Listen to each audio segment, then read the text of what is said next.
Peace, this is King Noble Black Supremacy. And with this particular video, I want to talk about the Young Thug and Ghana situation and the slime gang, or whatever you want to call them. And I want to make some comparisons with the white supremacists. And I want to show you how the system supports white supremacy wherever it's at, whatever state government or whatever jurisdiction that they're at. The white supremacists support each other. And the system is set up to give privilege, white privilege, even if they're white supremacists. It doesn't matter. Now you have a white supremacist, Peyton Gendron. They're saying, and I don't know if this is true or not, but this is what I'm hearing, that he will only be charged with 1 count of first-degree murder despite killing 10 people at a Buffalo supermarket. And these are all black elders. Now, he murdered 10 people. This is all on camera. His intent, his motive, this was all obvious. And he's only being charged with 1 count. Now, on the other hand, you have Young Thug and Ghana, who are being basically charged with murders and crimes through RICO. Racketeering and corrupt organization, conspiracy to commit RICO, whatever. They're being charged for things that they did not even do. They're basically being charged with a whole bunch of murders that they never did. They never involved in. They never were involved in violence or murder or killing directly. They said that they were leaders and commanders in this street activity and street gang. But in so many words, they're being charged with murders that they never did because they are in association. They're being linked in association with the individuals that committed the murders and the crimes through gang affiliation. Now, if you say that's right, then you got to go over to Peyton Gendron, who is a definite white supremacist. So now they should go at all the white supremacist groups and organizations today. I'm not talking about the KKK. They should go at these organizations today and lock them up for RICO because they are in association and affiliation with this individual.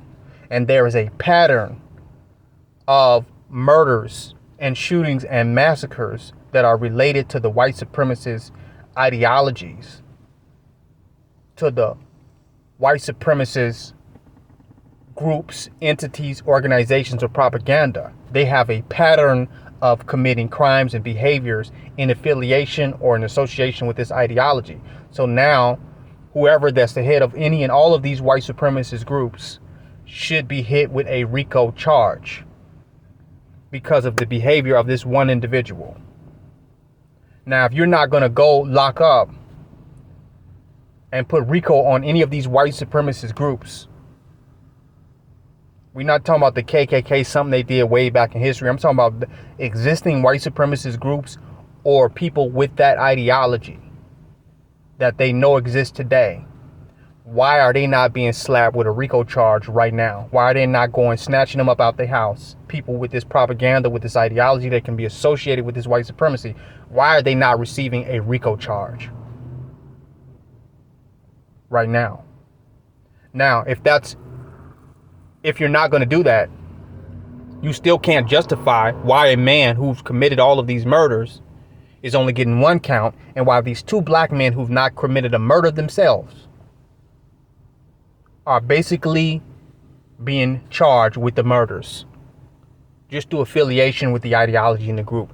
I want you to see the apparent contradiction and hypocrisy within the system. I want you to see that justice is not blind.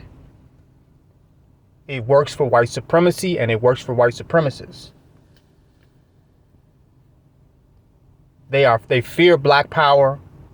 They fear when black men become too powerful.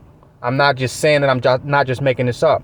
Young Thug became powerful in Atlanta. And he also started helping out. He bonded 30 people out of the same jail, 30 inmates he bonded out. He spent, I think, $100,000 bonding them out of the jail that he's locked up in. He's taking care of his family. He's constantly doing stuff for the community. He was coming into power. He was becoming a black leader. He was acting as a black leader. In order to take him down with all the power that he was gaining in Atlanta, they had to make him responsible for not all the right things that people were doing under his auspices, but all the wrong people that people were doing, not just under his auspices, but under the gang culture that has been prevalent in our community pre-existing Young Thug. Now he's responsible for gang culture in our community. He's responsible for our disenfranchised and underprivileged circumstance that we exist in the urban communities in Atlanta. Now Young Thug is responsible for all that, all the murders, all the bad. He's responsible for it. But the United States government is not. The police department in Fulton County and Cobb County and DeKalb County, they're not. This one man is responsible for the underprivileged and disenfranchised situation of black youth in the black community. It makes no sense. It's totally black hatred. He's totally being railroaded. He's being targeted. And he's being taken down because they fear black people with power. They fear black people getting back into a powerful position, and I'm absolutely clear on that. So you see the apparent contradiction and the hypocrisy here. You see it. White power is okay. This individual who committed these murders, the white power system and propaganda and groups and organizations are not responsible for him. He just had a mental illness. He was just off. He was just crazy. He was just frustrated. It's personal. It's a personal thing. But when all these black people are committing murders and crimes within the black community, Young Thug is definitely responsible as a chief and commander for all their behavior and activity that was going on before Young Thug even got there. It makes absolutely no sense. Anybody riding with that might as well join the white supremacist movement that's under the auspices of the government, whether it's in black or white face. Anybody going along with that narrative need to go ahead and get them a KKK hoodie and join the white supremacist movement, because that's ridiculous. This King Noble Black Supremacy. Join my website, www.kingnobleBlackSupremacy.com.